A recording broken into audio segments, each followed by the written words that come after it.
Hello everyone, thanks for joining us. I'm Lauren Clare and I'll be your moderator for today's webcast, Principles of IoT Security. Today's webcast is presented by Klein Keane, Security Architect at ThingWorx.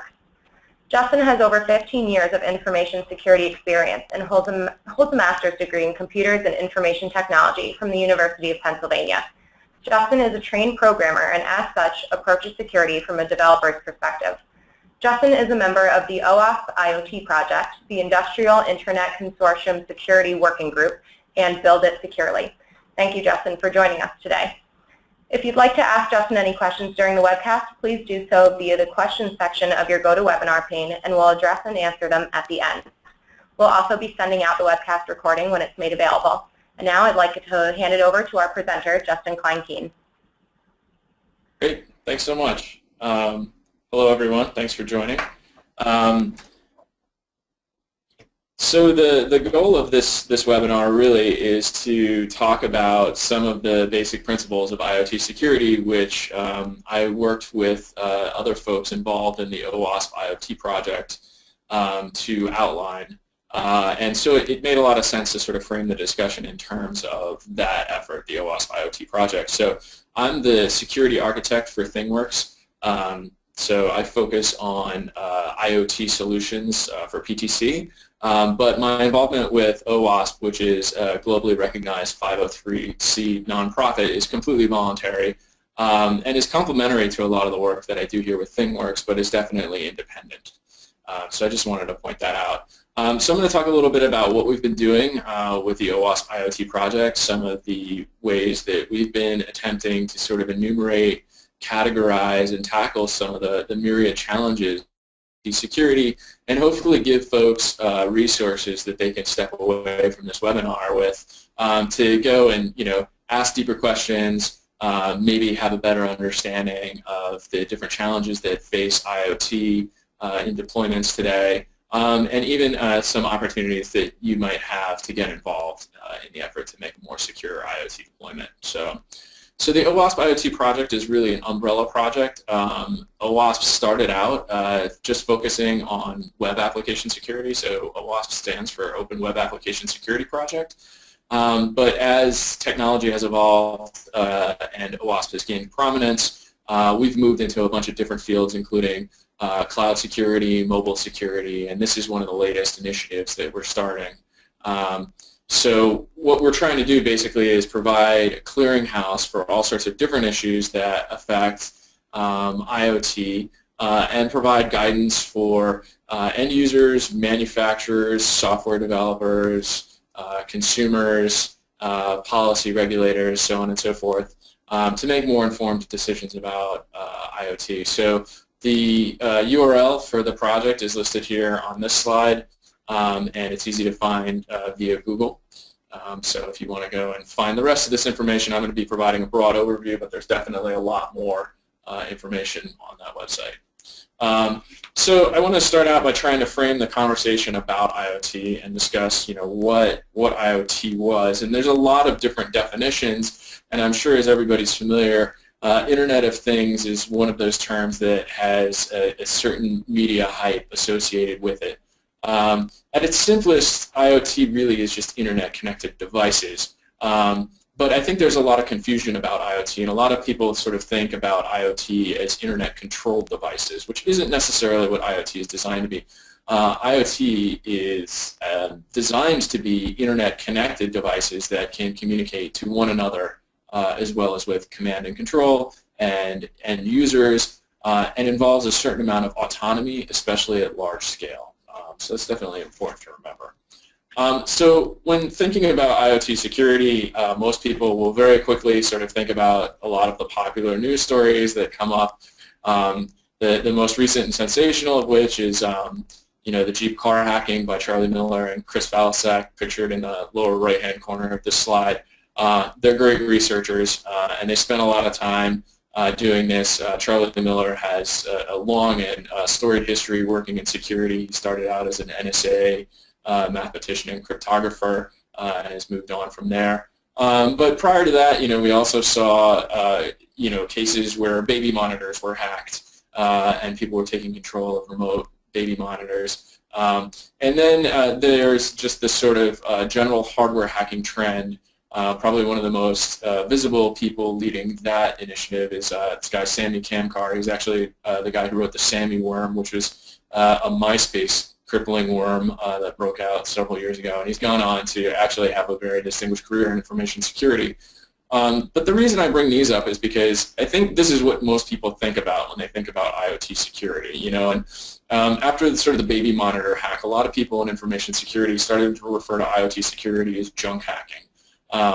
And the car hacking, people sort of began to refer to that as stunt hacking. And so there was like a lot of sort of derogatory feedback within the security community, and part of it was because a lot of these security researchers tended to be picking on consumer IoT, right? So these are devices that are generally marketed towards home users. They're deployed in small, you know, local area networks, usually with very little in the way of security, and targeted towards people who don't really put a high premium on security. Generally, consumers value features and ease of use over security. So a lot of people sort of felt that attacking these kinds of installations was a little bit unfair because they were never really designed to stand up to serious security scrutiny. So when we think about IoT, we want to think a lot more broadly than just consumer IoT. We want to think about internet-connected devices in industry, in municipalities, in healthcare operations, in agriculture, you know, logistical operations, smart meters for power consumption and routing, and really this comprises the bulk of IoT and is where I think we should be focusing most of our energy in security. Unfortunately, most of the organizations that operate in these spaces are not, they don't share the same interest in features only that consumers do. Many of them are very mature organizations that have dedicated information security groups, and they're very conscious of security, and they recognize, rightly so, that IoT can create some unique problems for them, that connecting a lot of their infrastructure to the internet may bring a lot of benefits, but it could also bring a lot of risk. So the drivers behind this sort of race to connect everything to the internet are pretty myriad, but the big ones really for non-consumer IoT are to leverage the power of big data and analytics. So businesses are seeking new ways to collect data and metrics about their operations, aggregate that data and metrics, and perform analytics and do things like predictive analytics or perform regression analysis and sort of look at their organizations top-down in an effort to spot mechanisms whereby they can be more efficient or more responsive, more agile. This ties into, you know, business process optimizations as well. You know, if you can collect data about your operations near real time and aggregate it in some sort of a, you know, a metrics-driven platform, you can make some really interesting assumptions and predictions, right? You can begin to spot trends that you might not otherwise spot. You can track equipment as it moves around your factory floor. You can spot spikes in the power grid. You can do, you know, smart routing of traffic by reprogramming, you know, traffic lights on the fly. You can recognize indications that certain pieces of machinery might be ready to break down and are in need of predictive maintenance. I think there is just sort of a raft of economic study that shows the financial value in IoT and connecting devices to these sorts of platforms. The other advantage in sort of connecting your traditional devices to an internet-facing platform is represented in sort of the bottom left icon set there, and that's that you can provide tailored access to information from devices to various constituencies. And you see this really frequently in the medical space, where you might have a piece of medical equipment that's gathering a lot of data about a patient, and you want to be able to parcel out that data about the patient and the equipment in different ways to different people. And by connecting these sorts of devices to the internet and turning them into smart devices, IoT devices, you can provide access to patient data to the patient themselves. You can provide specific access to medical staff, doctors, nursing, whether that be people on-site who are providing direct patient care or off-site who might be able to provide sort of, you know, second opinions or deeper analysis of medical data, all the way down to people that are on the hospital floor, providing alerts about patient care to a nurse down the hall, so on and so forth, and then also providing information back to the equipment manufacturer or some sort of a maintenance technician to allow them to perform maintenance or spot trouble, do upgrades. And again, the promise of IoT is that we can collect all of this data on the device and we can parcel it out using sort of tailored access models so that each of the different human participants interacting with the connected device can access various segments of the data in a safe and secure way without necessarily having access to all of the data. So I think there's a clear business case for IoT, and there's a reason why everyone is pushing towards IoT, and I think that's going to continue to drive adoption throughout the future. So sort of turning towards the challenges of IoT security, one of the first things that I like to tell folks about why IoT security is so difficult and such a large topic is that IoT is not a standalone technology. IoT is an evolutionary technology that's built on a foundation made up of a lot of different pieces. And each of these pieces independently are sufficiently complex and have their own security challenges that there are actually specialists that sort of operate at every layer in the stack of the illustration on the slide who have security concerns and security issues that may or may not even be solvable with today's technology, and IoT is building on top of all of them. So when we set out to deploy an IoT solution, we're not looking specifically at the security challenges of the IoT deployment, although those might be there. We're looking at the security challenges that arise from the heterogeneous environments that typical IoT ecosystems comprise. We've got concerns about physical access to devices. The things that are collecting the data. Not only could an attacker potentially get a hold of those, but there's also concerns about things like transient ownership. If we build an IoT solution on a piece of hardware and then that hardware gets sold or traded or lost, how do we manage to protect the security and the privacy of that particular device, especially considering that devices might be sold to competitors potentially. We've got traditional operating system concerns, and a lot of this is sort of a side benefit of the availability of commercial off-the-shelf solutions, open and closed source, that are fueling IoT. So a lot of IoT solutions will use operating systems that have a long and storied history, things like embedded Linux systems, or even Windows 10 has an IoT-specific distribution. And all of these operating systems have their own security countermeasures and security defense features, but they also have their own problems. Next, we're connecting up all of these devices to the network, and of course we've got a long and colorful history of network security issues and concerns that compound everything underneath them. We're generally connecting all of these things to the web, potentially using mobile technologies, either to facilitate the communications and passing of data, or to allow users of the IoT system to access dashboards and analytics or interact with physical devices. And typically these deployments are running in some sort of a cloud infrastructure. Very new sort of technology that, again, presents its own security concerns and advantages and disadvantages. So when we're thinking about IoT, we're thinking about all of these things, and we're thinking about a full stack solution, and we have to address security at every layer of the stack, and it's really difficult to sort of array a security solution that's going to adequately address all of the security concerns of every layer of the stack. I think this is also why you see so much consumer distrust of IoT security and so many statistics around people feeling that IoT security is not particularly, doing particularly well right now, because if you think about the typical experience of a computer user, their computer could crash at fairly regular intervals. They're familiar with getting viruses, and these are just personal use, non-interconnected systems.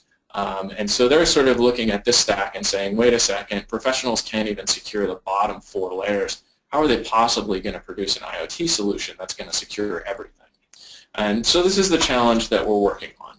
And part of the reason why all of this looks so bad is because professional hackers, penetration testers, have begun poking at IoT systems. And these folks have a long history in the field. They've got very mature tools for attacking computing systems that have been developed and refined over decades.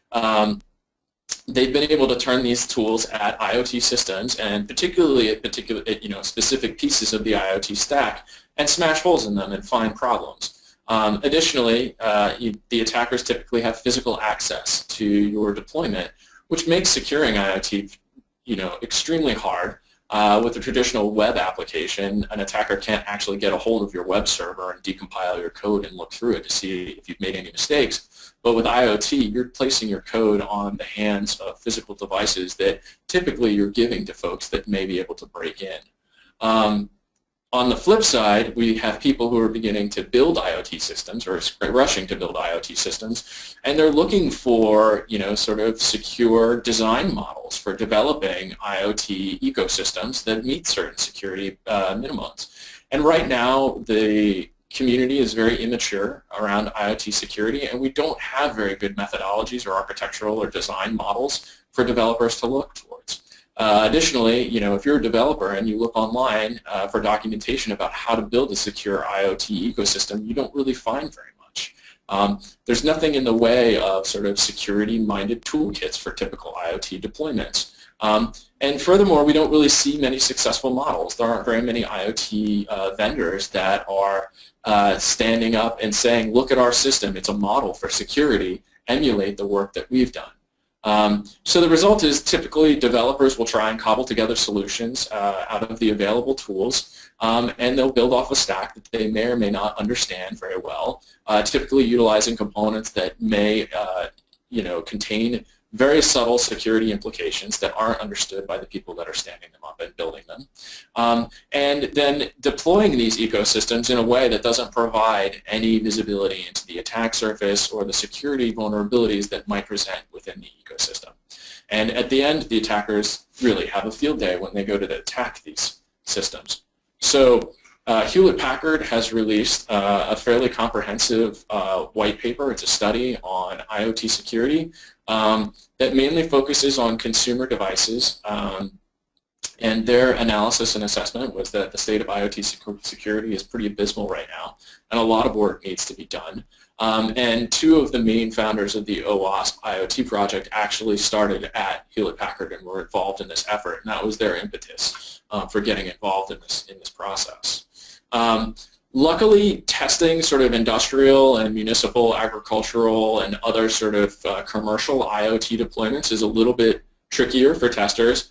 Generally, those deployments tend to be bespoke deployments. They tend to be what's called brownfield. So you typically will have an industry or sector or company that decides that they want to interconnect existing equipment.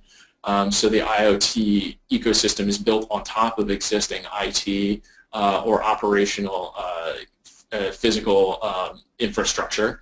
And this makes it difficult for attackers to actually, or penetration testers or researchers, to actually get access to a lot of these deployments. And I think that's why you don't see many reports that present industrial IoT in such a grim light. It's not that things are better, it's simply that things are not nearly as available to the various people that would test them. In the cases where testers hold of these kinds of IoT systems. For instance, there's an organization called securingsmartcities.org, and I think the gentleman's name is Cesar Cerruto down in Argentina, got a hold of a smart traffic lighting system that did traffic monitoring and light adjustment, and he was able to tear that apart and find a number of different vulnerabilities in the system, but he had the sponsorship of a company that was willing to spend the large amount of money that it took to get access to a deployment there and pick it apart. So I think the limited examples that we have of professional testers getting involved in industry IoT show that the industrial side isn't necessarily doing a very good job. So into this mix steps the OWASP IoT project, and as I mentioned, this is sort of an umbrella project looking to do several different things. And it was started by folks that grew out of the testing community, so these are definitely breakers, not builders, and they did an enumeration of common vulnerabilities, so they produced a top 10 list of IoT security vulnerabilities, and common attack surfaces, which is basically just a laundry list of the typical ways that attackers will target systems. So the various entry points into IoT systems that they will pick out first in an effort to find security weaknesses. What we're trying to do is we're trying to build some reference solutions that we can deliver to developers so that there will be a more comprehensive list of resources for people trying to build systems. Complementary to that, we're trying to aggregate a lot of community resources, so there's a bunch of links there to news sites, to conferences, to podcasts, and to other IoT-focused security organizations that are working in a similar vein. We're also producing some beginning guidance for developers. So this is a place that you would want to send your programmers if they were thinking about building an IoT deployment, or say your CTO. And finally, we're trying to develop some security-specific or some IoT-specific principles for security, and I'm going to talk about a few of those in just a moment. And so these are just sort of design principles and things to consider, so they're not implementation or product specific. They're just general things that you should keep in mind when you're considering an IoT deployment in terms of security. And lastly, one of the things that we're working on is a more comprehensive framework assessment that will allow customers to evaluate independently various solutions from any number of different vendors. So this was designed to be sort of a checklist that people can compare apples to apples when they're looking for an IoT solution and ask the right questions that will really give them a good sense of which solutions are the more secure ones and which ones leave a little bit to be desired. So the OWASP IoT Top 10 list is basically a breakdown that was initially spurred by the Hewlett-Packard investigation. So again, while this was mainly consumer IoT focused, it definitely has sort of a lot of applicability to industry IoT. And these were categorized, and I've just pulled a snippet here. The categories are accurate, but the considerations and the recommendations are severely abbreviated just for the purposes of presenting them here on the slide. But what you see here is a lot of very sort of typical security concerns. When testing IoT deployments, testers typically find issues with web interfaces, problems with authentication, network services that don't use encryption or expose sensitive data in transit, various privacy concerns around the types of data that's being collected from end users, whether or not it's stored, how it's being stored, considerations around whether the privacy concerns are apparent to users, whether or not people consent, problems with cloud infrastructure and backend, mobile devices that either degrade the security of the overall IoT deployment or present unique attack surfaces, inability to perform security-specific configuration or change configuration. So these are problems around limiting access, things like default credentials, having usernames and passwords be the same across deployments for different customers, problems with the software and firmware, so inability to deliver secure updates to the end devices, or problems where attackers can modify the software and compromise devices, which allows them access to the larger IoT ecosystem. And that also ties into the very last one, which are problems with physical security. So these are problems where the testers will typically get a hold of IoT devices and find it very easy to crack the devices open and reverse engineer code or reveal secrets or get privileged access with very little skill, revealing holes in the IoT deployment. So looking at the OWASP Top 10, one of the things that we tried to do was do sort of a root cause analysis and think about, well, what are the underlying problems here that result in these sorts of vulnerabilities showing up in IoT? And we did a breakdown, and this is not exhaustive by any means, but these are some of the principles that I really just wanted to highlight in terms of this webcast, just so that these are the kinds of things that folks who are interested in IoT security are keeping, at the top of mind when they're thinking about a potential IoT deployment or ecosystem. And these are somewhat straightforward, but a lot of these are principles that we haven't necessarily done a very good job in the information security field of thinking about and planning for and providing good solutions for. So, the very first one here is to assume a hostile edge. And I think a lot of IoT deployments recognize this as a possibility, but haven't really been able to find very good models for building solutions. And by a hostile edge, what I mean is we are building a solution in software that's going to be deployed on a piece of hardware that is going to fall outside of our central control. And that creates really sort of unique security challenges for an IoT deployment. From everything, considerations of how do we prevent an attacker from actually reverse engineering or exposing the code on our endpoint, to how do we spot an endpoint that's gone rogue, an attacker who has successfully compromised an endpoint. How do we ensure that we lock out those malicious participants in our ecosystem? We also have issues in IoT of scale that compound and complicate traditional security considerations, but also create sort of new security problems for IoT.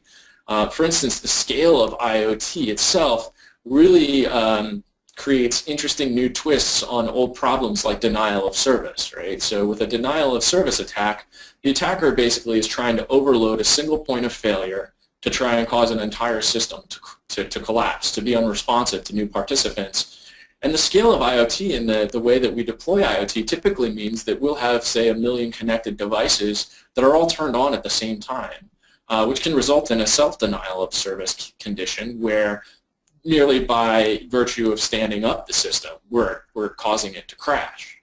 The next one is Internet of Lies, which I really enjoy and I think has sort of been highlighted in recent news from Volkswagen, that IoT allows you to do really cool stuff in autonomous reporting, but you can't always believe the edge devices. And we haven't really done a whole lot of thought about what we do in cases where participants in an IoT system are deliberately telling untruths, right? So in the Volkswagen case with Volkswagen diesel motors, the software in these motors was programmed in such a way so that it gave false readings when it detected it was being tested. So in an independent testing lab, these motors seemed like they were very clean with very low emissions, but actually out on the street they certainly weren't. And we don't really have a whole lot of paradigms for how we deal with these kinds of problems, so it's something we need to give due diligence and some thought to. We also really need to exploit the autonomy of our IoT systems, and by this I mean we need to recognize that IoT connected systems are operating independently and beyond the control of the central server for much of their life. And I think there are some good models from NASA and sort of satellite technology that we could use to approach the security challenges here, recognizing that these are devices that may be launched into space, and we might not be in direct communication with them, although they might be communicating with a larger IoT ecosystem. And what are the various things that we can do to make more robust security in the devices in the face of this autonomy? Another thing we need to do is expect isolation. So in a prototypical IoT deployment, you look at your devices and you consider that they're going to be connected and reporting to some sort of a central mechanism that will be doing aggregation, perhaps even controlling security. But what happens when the device goes offline? Does the security of the device degrade? Does the device fail open? Does it suddenly present interfaces that otherwise wouldn't be present? Can the device talk to other devices over, say, like a local mesh? How do those devices establish trust and authority and identity in the absence of a central server? And we need to be designing systems that take this into account, recognize that devices will become isolated, and ensure that the security of the overall deployment doesn't degrade in the face of that isolation. This sort of falls into the next one, which is protect uniformly. And by this I mean the security countermeasures that are deployed in an IoT ecosystem need to behave uniformly no matter where they're being implemented. So whether or not you're presenting an interface to your IoT ecosystem on a mobile device, via a web browser, or actually through a connected device, the security protections need. And the reason for this is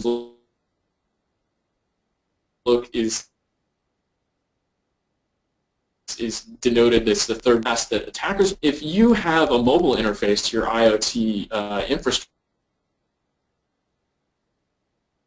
that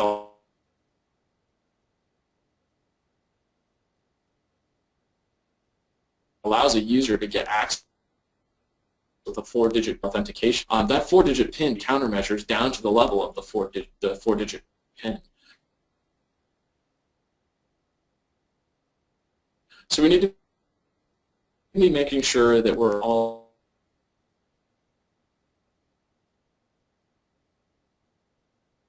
of our security. Next one is a problem solution to a lot of the security problems. So it is not something that's easy, and it may be very quick and simple to implement a certain level of encryption in a certain piece of an IoT deployment, but unless encryption is applied properly, you can end up with a situation where you think you have certain security guarantees, but mistakes in implementation have rendered those security guarantees null and void.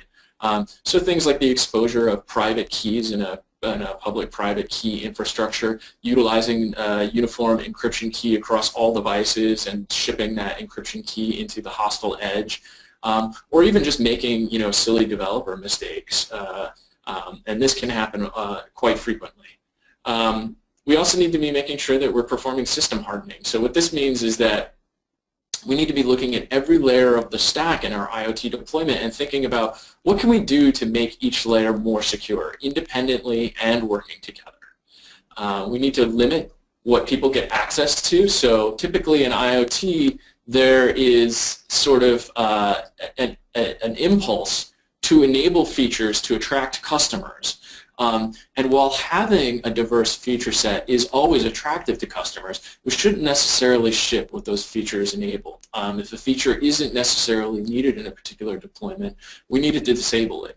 And this applies holistically and to each layer of the stack. For instance, if you have a specific operating system and networking protocol that you're using in your IoT deployment that you want to have there, say for future compatibility, but you're not using right now, that needs to be turned off. Also, we need to be planning for full lifecycle support. So security needs to extend all the way from architecture to deployment. And we need to plan on things like secure upgrades. So one of the things I like to tell people about IoT security is you need to have forward compatible security. You need to recognize that threats are evolving, technological capabilities are evolving, and you need the capability to update your devices in the field to not only deliver the most advanced protection to your various pieces of your IoT ecosystem, but also to be able to respond to what may or may not be an eventual compromise. You need to think about the fact that you could suffer a wide-scale compromise of your IoT deployment, and what will you do at that point? Will you have the capability to, say, revoke shared secrets, to reissue credentials, to isolate parts of your IoT deployment, to expel various pieces of the IoT ecosystem? You certainly don't want to get stuck in a situation like Jeep is stuck in now, physically mailing USB keys out to customers that they have to plug into their individual vehicles in order to solve a problem. Another issue that we certainly need to keep an eye on is that big data provides a lot of advantages, but when you aggregate data, you can run into some really unexpected challenges that bear close scrutiny. And I don't know that many people in IoT are thinking about this, but when you put data that may seem innocuous in aggregate and you combine it with other data sources, you could become the steward of types of data that you never thought you might be holding. So I thought about this principle when the Ashley Madison compromise happened, right? So Ashley Madison is a dating site for adults that caters to people in relationships seeking to have affairs. And hackers broke into their system and dumped all of their user databases. And that was embarrassing for people, and obviously folks thought that there might be divorces that resulted in this. But one of the unexpected outcomes of those data dumps was that there were people who came out and said, I participated in Ashley Madison, and in my particular jurisdiction or locale, the activities that I engaged in through Ashley Madison are illegal. And now that I've been outed, I could suffer criminal, liabilities, punishments, in some cases even death sentences. And I'm sure the designers and operators of Ashley Madison never thought that they would be stewards for data that could get people killed, and never thought to design their systems in a way that would prevent that situation. So this may seem like a leap to an IoT space, but you can very easily think about a manufacturer of something like a tire pressure monitor. And this tire pressure monitor might be reporting back tire pressure on a vehicle, including GPS location and sort of times and dates. And that seems like very innocuous information, but you might be able to chart not only the paths that a vehicle takes, but also how many occupants are in a vehicle and where it's going. And in aggregate, you might be able to make certain assumptions, or you might be able to draw certain conclusions from this data in aggregate that would allow you to say, predict which of the drivers of what vehicles had children in the last few months, because now they're making frequent trips in a vehicle that's 12 pounds more, more burdened than it used to be. You might be able to figure out if somebody got divorced or if somebody changed jobs. And I'm certain that that's the kind of thing that people making tire pressure sensors never want to actually have in their data stores. But you need to realize that IoT sensors can collect data from humans in proximity who may not even give consent or be aware that they're providing data to your IoT system, and you need to think about what's happening in aggregate with that data. You also need to plan for the worst. You need to think about what happens if your IoT system gets compromised, and you need to think about that before it happens. A proactive plan will definitely serve you much better in the long run. And you need to plan for the long haul. You need to realize that IoT deployments typically have a lifespan of 4, 10, 15 years, and especially in industrial situations, these are not the types of things that you're going to expect consumers to upgrade in a year or two. So you need to figure out ways that, again, you can make your security forward compatible. Recognize that attackers are always going to go for your weakest point. Realize that your devices are not only in hostile hands, but they might change hands. You need to be able to adapt your IoT deployments to handle transitive ownership. And the last one, which is one that I think is really pernicious and a lot of people are just beginning to think about, is in traditional IT security systems, you have a model of authentication that involves one application and one user, so that you can have sort of explicit contractual agreements between the user and the application about how an application is being used and expectations the user will have around security and privacy. You can do things like issue people login credentials, like usernames and passwords, and these all work very well in a one-to-one relationship. But the reality of IoT means that we have many devices potentially with many users. And how do you begin to sort of credential users to many devices? How do you allow devices to broker credentials for users so that one device can talk to another device using the context of a specific human? Like, how do we allow multiple people to interact with the same device? And how do we parcel out authority and authorization? And unfortunately, I don't think we have a really good history in information security or any good models about how to deal with this sort of end-to-end authentication problem. So those are the principles of IoT security that we've come up with. And again, this is sort of like an evolving set of principles. We're definitely looking for feedback and input. So if you think there's something here that's missing from the list, or something that doesn't belong, we'd definitely be interested in your feedback. You can find our contact information on the OWASP Internet of Things project website. The next thing that I wanted to talk about was our effort to look at an IoT framework. So one of the sort of prototypical advices that security professionals give to folks developing a new web application to avoid security issues is to use a secure application development framework. So the type of framework will vary depending on your project, but the general wisdom is that you shouldn't be rolling your own. That there are a lot of really common vulnerabilities enumerated in the OWASP top 10 list. So these are mistakes that everybody's making. And if you utilize a framework, the framework will contain countermeasures and mitigations that will not only help prevent you from making those mistakes and introducing those vulnerabilities, but that will also accelerate your application development and allow your developers to focus on features and trust that the framework will take care of security considerations.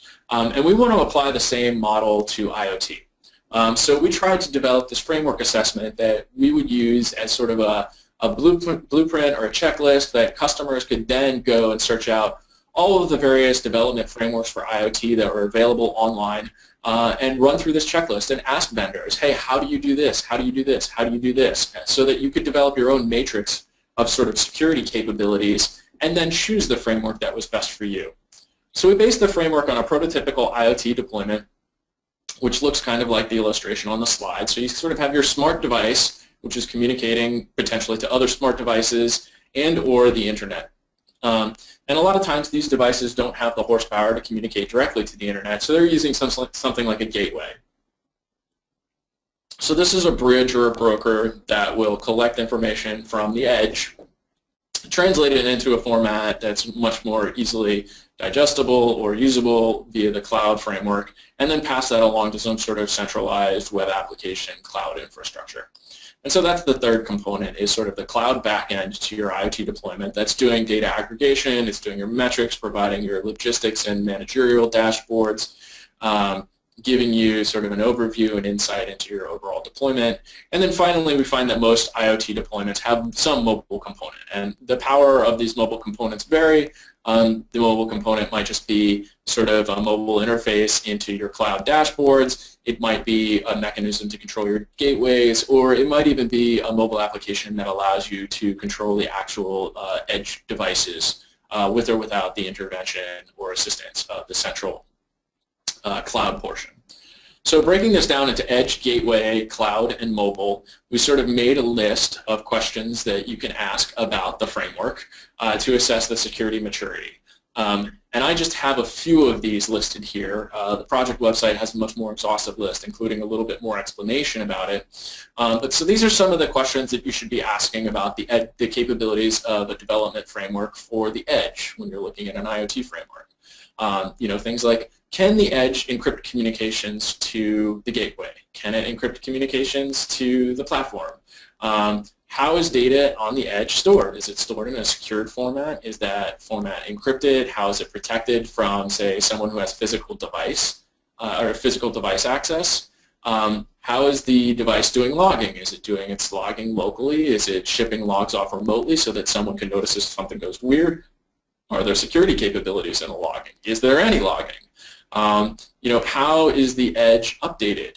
Is it easy for an operator or an owner either at the cloud layer or at the edge to see what sort of version of the software is running? Can they pull updates? Can you do automated updates? Are the updates verified cryptographically? Are they delivered over a secure channel? Are there any default usernames and passwords on the edge? For instance, is every edge device hard-coded with the same username and password so that once that's discovered, an attacker can break into any of the edge components?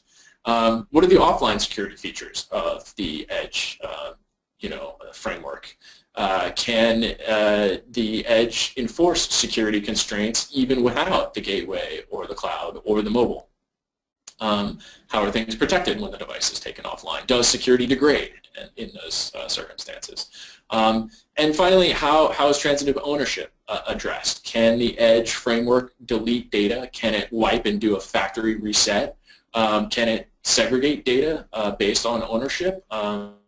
Where you needed to preserve some data from owner to owner? Generally, what are the capabilities there? Gateway considerations along the same lines. Does the gateway encrypt communications? Does it interrupt communications? Are communications on one side of the gateway insecure and secure on the other side? And what sort of security implications will that have? Does the gateway have any capability to prevent denial of service or replay attacks? Or is the gateway actually designed to be a central point of security failure and something that you really need to pay a lot of attention to from a security standpoint? Does the gateway store anything? Is it merely a transport gateway, or does it actually cache anything, store data? Does it perform any encryption? The gateway is in sort of a privileged space that it can see a lot of edge devices that the center might not be able to see. Does it have any ability to detect anomalies? Can the edge tell when a device is misbehaving and report that capability? Is there logging and alerting that will allow someone to notice if something is going wrong in the edge component? Cloud. Is there a secure web interface? Are there capabilities to do data classification and segregation? Frequently in an IoT deployment, you'll be dealing with lots of different data, and some of it might be security sensitive, and some of it might not be security sensitive. You want to be asking questions about sort of your cloud or your web or your central data aggregation point around, can I actually tag stuff as data, its specific data as security sensitive, and can I separate that from the non-security sensitive so that I can provide, or I can apply security controls to the stuff that I really need to protect without necessarily having to protect everything? Or do I have to degrade my protection for everything and sort of treat everything as security sensitive, which might be onerous? Similarly, with the gateway, you want to ask, is there a security event reporting capability? How does that work? Can I figure out when something is going wrong? What are the defensive capabilities? Typically, in a cloud deployment, you're going to have a lot of third-party components, like supporting libraries and things like that. What are those? Are they enumerated somewhere? Does the framework utilize components with bad security track records? If the framework is updatable, that's great, but can the third-party components be updated as well? Is there an audit capability? Can I tell what happened from the cloud portion? Can I tell security and non-security related events? How do I get access to that? How robust is it? Is there an interface segregation, right? So the cloud component is probably going to be talking to a lot of different endpoints, everything from a connected device to a person logging in through the web interface to a mobile client. Is there a uniform interface for all of those various different use cases? And if so, why? Is there security guarantees made around the types of things that various devices can do, and how are those guarantees enforced by the cloud component? And finally, is there sort of the ability to do complex authentication? Can you plug in something like two-factor authentication or extend authentication with local repositories like your Microsoft Active Directory or LDAP? Can you use smart tokens? What capabilities are there to extend the authentication to the cloud component? Because the cloud component of your framework is going to probably be where your juiciest information is stored, and that's going to be the biggest target for attackers, and that's the one where you really want to focus on the security countermeasures and capabilities. And finally, there are the mobile considerations. And mobile devices and mobile application development sort of has a long history, and there's lots of recommendations that are already out there around mobile device security. So this is sort of a brief overview, but I wouldn't consider it comprehensive. You want to make sure that your mobile device isn't degrading the overall security. You want to ask if mobile components of a framework can actually enhance the overall security of the deployment. You want to make sure that mobile devices are securing any data in the secured areas of those mobile devices, encrypted or in a hardware security module. You want to make sure that the mobile component has good audit tracking, and this is specifically because mobile devices are particularly prone to theft and loss, and you want to be able to provide an audit trail around what a device did when, especially in the case where the device goes missing. And you want to be able to de-authenticate or deauthorize devices very quickly in the case that someone says that they've lost those devices. So this is just a broad overview of sort of the security framework evaluation considerations that we're proposing. Final thoughts that I kind of wanted to throw in here is that the problem of big data and privacy is closely related and coupled to security, but definitely distinct. And I didn't really touch on that, but that's something you really need to keep an eye on. Unfortunately, there aren't a whole lot of good technical solutions for big data and privacy. I think a lot of the solutions for this are going to come out of your compliance and your legal departments. And I think everybody involved in IoT security is probably aware, but you should keep your eye on the FTC. The Federal Trade Commission is set to release guidelines around IoT security. I think it's early January of next year. And those guidelines may come with the threat of legal regulation and or fines. So this is something that you definitely want your legal and compliance groups to keep an eye on. It's a moving target. The FTC released recommendations and then withdrew them because they got a lot of feedback from the community that they needed to be refined. But they're working on those refinements, so that's coming. And finally, your consumer IoT, the customers in that space might not care about security, but businesses certainly do. It doesn't take long for a business with a competent security department to begin asking probing questions about their IoT deployments. And I think all of us involved in the IoT space need to be providing good answers. I think security can be a differentiator, and I think we have an opportunity for folks to stand up and really propose secure solutions and produce benchmarks and models for secure delivery and secure development. So OWASP is certainly not the only organization involved in this effort. These are a couple other organizations that you can find online that have really wonderful resources for security around IoT. I drew a lot on their knowledge in my time in IoT security, so I wanted to point them out to all of you so you can look them up, and I'll sort of leave that as an exercise for the reader. And so now I think we have time for questions. Great. Thanks, Justin. So we have some questions that have come through the questions pane in the GoToWebinar tab. If anybody else has any questions, we definitely welcome more to flow through as we start answering. So one question that we received was, what advantages does IoT provide for security? Sure. So I think IoT is interesting because the autonomy of devices allows you to do things around realms like authentication that you couldn't do with human users. For instance, it's difficult to force a human user, to choose a good complex password because it's difficult for the human user to remember those passwords. And autonomous devices don't have those problems. So we have a rare opportunity in IoT to do things like give cryptographic keys to devices and participants in an IoT system and use those cryptographic keys for authentication in lieu of usernames and passwords. So we have a lot of traditional technologies like email encryption and web encryption that haven't fared so well in the face of human usage because they're complex and they're convoluted, and typically people will ignore security warnings when they're presented. But in IoT, because you can program the devices to behave in very predictable manners, you can not only enforce stronger security constraints that would be really onerous for a human user, but then you can fail predictably and safely, so that if various components of, say, a cryptographic authentication scheme don't seem to add up, the device can reject communications. I think this sort of comes at the cost of the ability of human users to do things like remember security questions and sort of be able to authenticate themselves offline. Unfortunately, IoT deployments don't have that capacity, so we sort of have this double-edged sword that in IoT we can do really complex stuff that's really designed for computers and the computers are really good to do, but we also have a problem that it's very difficult to sort of validate that a computer is a legitimate player. It's easy to sort of spoof or hijack an autonomous system, to throw it into a virtualized environment, or to segregate it into a hostile environment so that you can force things to go wrong. Great. So would it be safe to say that IoT is only as secure as its weakest component?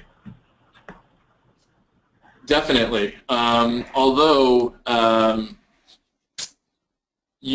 if you design your system with the principle of defense in depth, you can apply security countermeasures at all of the various layers of the IoT stack, so that even if you do happen to have a weak component that might present security vulnerability and allow an attacker room to compromise that particular component, because we sort of have a layered stack in most IoT security ecosystem, or most IoT ecosystems, if you design your system right, you might be able to isolate the attacker to that specific layer that they've compromised, which may sort of frustrate or retard their ability to compromise the entire ecosystem. So while it's certainly true that the ecosystem is only as strong as its weakest link, if you can isolate those links or if you can segregate them, you may ensure that even though you have a weak link, the compromise of that link won't be catastrophic to the entire system. Okay, great. Another question that we received is, what is the best practice for authenticating key storage?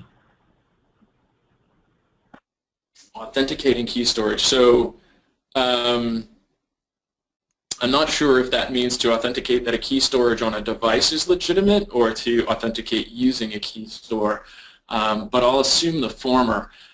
So on a device, when you're operating in a cryptographic environment, typically you'll use public-private key pairs.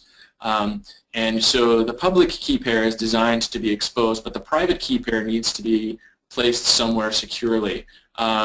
You also will typically have what's called a root of trust, where you'll have sort of like certificates that define authoritative participants in an ecosystem. And when you're storing these on an edge device, it becomes really difficult to make sure that they're safe because an attacker probably can get access to the physical device.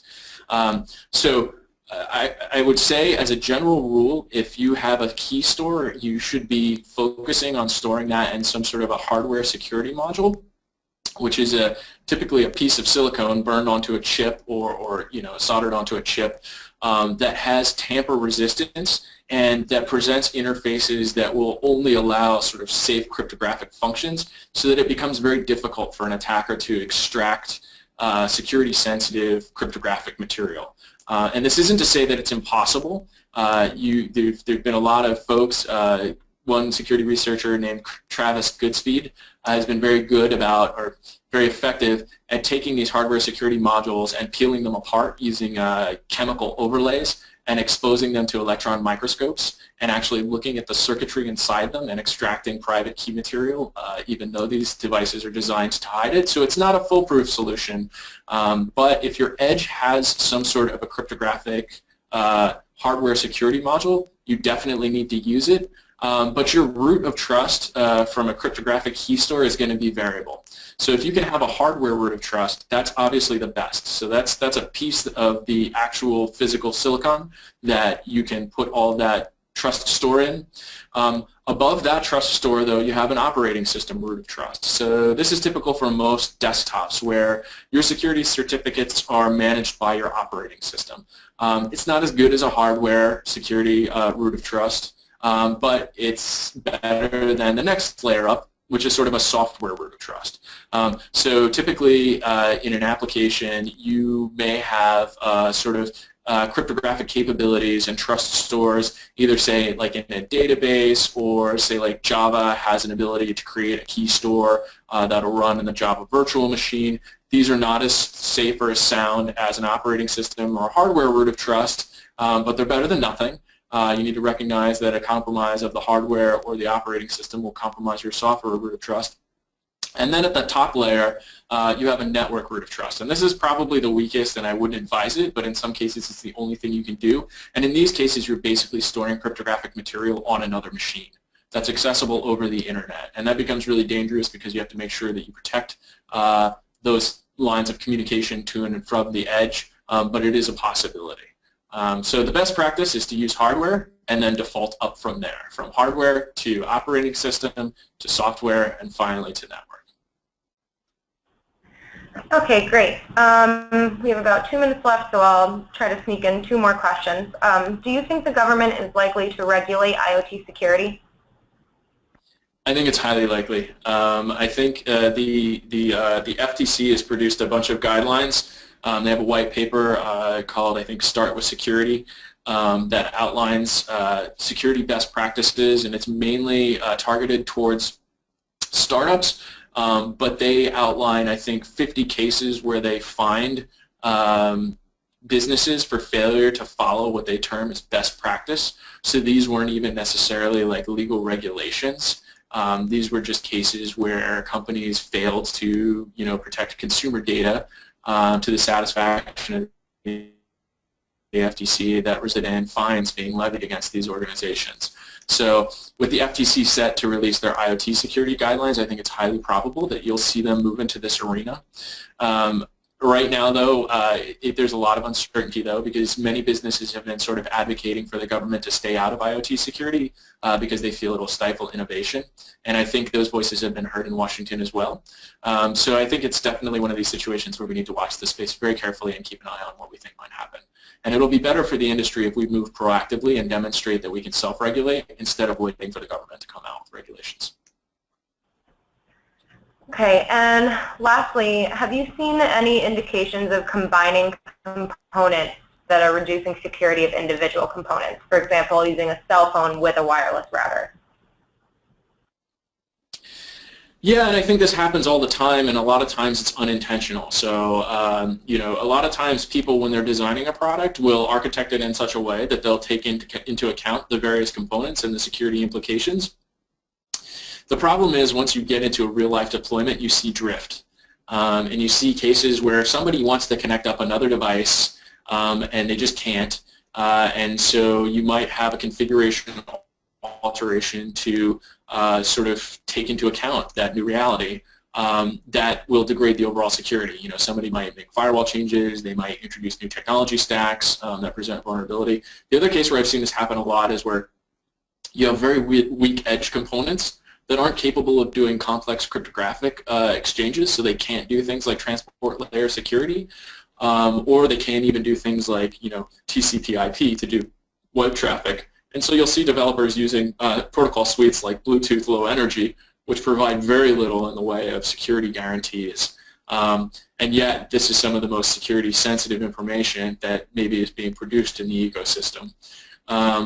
You can also find cases where people will just sort of plug in various components and pay close attention to certain security configurations and ignore others. So, for instance, like in a cloud deployment, you might see a situation where all the interfaces exposed to excuse me, the various parts of the IoT ecosystem are locked down, but the cloud management interface that actual administrators use to sort of stand up the infrastructure is not well defended and doesn't have something like two-factor authentication. And so an attacker can break into your ecosystem sort of using the back end and using sort of mechanisms that aren't technically part of the IoT ecosystem but are necessary components. Great. Thanks for answering all the questions that we've had. We do have a few more that we can take offline and answer afterwards, but we've hit after 3 o'clock, so I think that's all we're going to take live on the webcast. But thank you, everybody, for joining.